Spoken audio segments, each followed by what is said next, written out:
አንድ አምላክ በሚሆን በአብ በወልድ በመንፈስ ቅዱስ ስም ህዳር 27 በዚች ቀን ለፋርስ ንጉሥ ለሳፎር ልጅ ለንጉሥ ሰክድራ ከጭፍሮች ውስጥ የሆነ ሕዋሳቱ የተቆራረጠ ቅዱስ ያዕቆብ በሰማዕትነት አረፈ።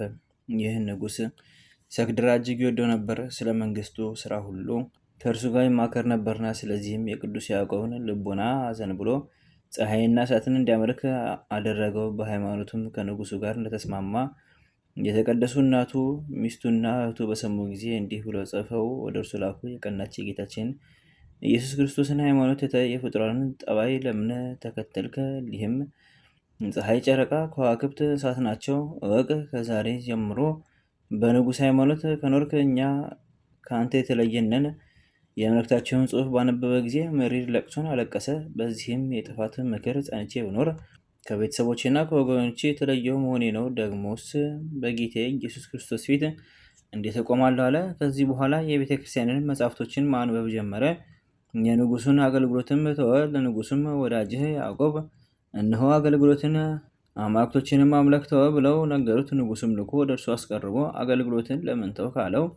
ቅዱስ ያዕቆብም እንዲህ አለ። ጌታችን ኢየሱስ ክርስቶስ በከበረ ወንጌል በሰው ፊት ያመነብኝን ሁሉ እኔም በሰማይ አባቴ ፊት አምነዋለሁ፣ በሰው ፊት የካደኝንም በአባቴ ፊትና በመላእክት ፊት እክደዋለሁ ብሏልና። ስለዚህ አገልግሎትን፣ ፍቅርህን፣ አማልክቶችህንም ማምለክ ትቼ ሰማይና ምድርን፣ ፀሐይን፣ ጨረቃን፣ ከዋክብትን የሚታየውና የማይታየውን ለፈጠረ ለሕያው እግዚአብሔር ልጅ ለጌቴ ኢየሱስ ክርስቶስ የምሰግድ ሆንኩ።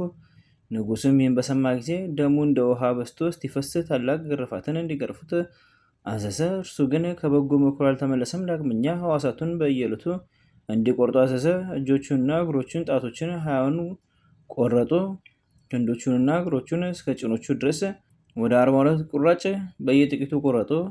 በሚቆርጡትም ጊዜ ሁሉ ጌታዬና ንጉሴ ኢየሱስ ክርስቶስ እንደ እንጨት ቅርንጫፍ ሰውነቴን በይቅርታ ጋርነት ተቀበል። የወይን አታክልት ያለው በየሶስት አጽቅ ሲቆርጡለት አጽቆቹ በስተው ይበቅላሉ፣ ይሰፋሉ፣ በሚያዝያ ወር አበባ ያፈራልና እያለ የሚዘምር የሚያመሰግን ሆነ። ደረቱና አካሉ እንደ ግንድ ድብልብል ሆኖ በቀረ ጊዜ ነፍሱን ለመስጠት እንደደረሰ አውቆ በዚያን ጊዜ በዓለም ውስጥ ያሉትን ሰዎች ሁሉንም ይመራቸው ዘንድ እግዚአብሔርን ለመነው። እንዲህም አለ። ለእኔ ግን ወደ አንተ የማነሳው አካል አልቀረኝም።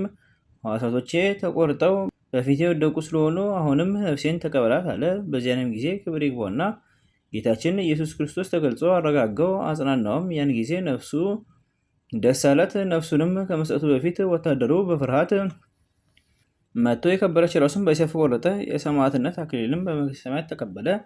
ስጋውንም ምዕመናን ሰዎች ወስደው በመልካም አገናነዝ ገነዙትና በንጹሕ ቦታ አኖሩት። እናቱ ሚስቱና እህቱ በሰማዕትነት እንደሞተ በሰሙ ጊዜ እጅግ ደስ አላቸው። ወደ ቅዱስ ያዕቆብ ስጋ መጥተው ተሳለሙት፣ አለቀሱለትም። የከበሩ ልብሶችንም በላዩ አኖሩ። ጣፋጮች የሆኑ ሽቶችንም ረጩበት። በደጋጎች ነገስታት በአኖሪዎስና በአርቃዲዎስ በሌሎችም ዘመን አብያተ ክርስቲያን ታነጹ፣ ገዳማትና አድባራትም ተሰሩ። የሰማዕታትንም ስጋቸውን በውስጣቸው አኖሩ። ታላላቆች ድንቆች ታምራት ከእርሳቸው የሚታዩ ሆኑ። የፋርስ ንጉስም ሰምቶ በቦታው ሁሉ የሰማዕታትን ስጋ ያቃጥሉ ዘንድ አዘዘ። የሚገዛውም አገር ውስጥ ምን እንዳይተው አማንያንን ሰዎች መጥተው የቅዱስ ያዕቆብን ስጋ ወደ ኢየሩሳሌም ወሰዱት። ከዚያም ወደ ሀገረ ሮሃ፣ ከሀገረ ሮሃም የከበረ ኤጲስቆጶስ ጴጥሮስ ወደ ግብፅ ሀገር ወደ ብንሳ ከተማ ወሰደው። በዚያም ጥቂት ጊዜ ኖረ። ከእርሱ ጋርም መነኮሳት ነበሩ። ከቀኑ እኩሌታ ሲጸልዩ የቅዱስ ያዕቆብ ስጋ ከብዙ የፋርስ ሰማዕታት ስጋ ጋር ባለበት ሰማዕታት አብረዋቸው ዘመሩ፣ ባረኳቸውም። ቅዱስ ያዕቆብም እግዚአብሔር እንዳዘዘ ስጋዬን በዚህ ምድር ይኑር አለ። ከዚህም በኋላ ተሰወሩ። ከዚህ በኋላ የከበረ ኤጲስቆጶስ ጴጥሮስ ወደ አገሩ ሊመለስ በወደደ ጊዜ ስጋዬ በዚህ ቦታ ይኑር ያለውን የቅዱስ ያዕቆብን ቃል ተላልፎ የቅዱስ ያዕቆብን ስጋ ወሰደ።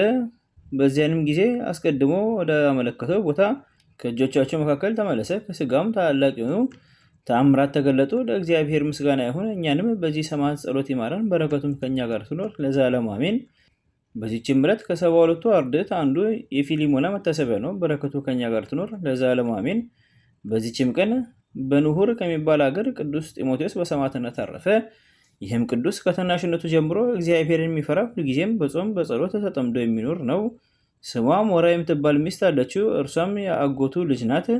በስሯ ሁሉ ደስ የምታሰኘው መልካም ሴት ናት። እንደዚህም በፍቅርና በስምምነት ሲኖሩ ከካዲው ንጉሥ ዲዮቅልጥያኖስ ዘንድ የጣዖታት ቤቶች ይከፈቱ ዘንድ አብያተ ክርስቲያናት እንዲዘጉ ትእዛዝ ወጣ።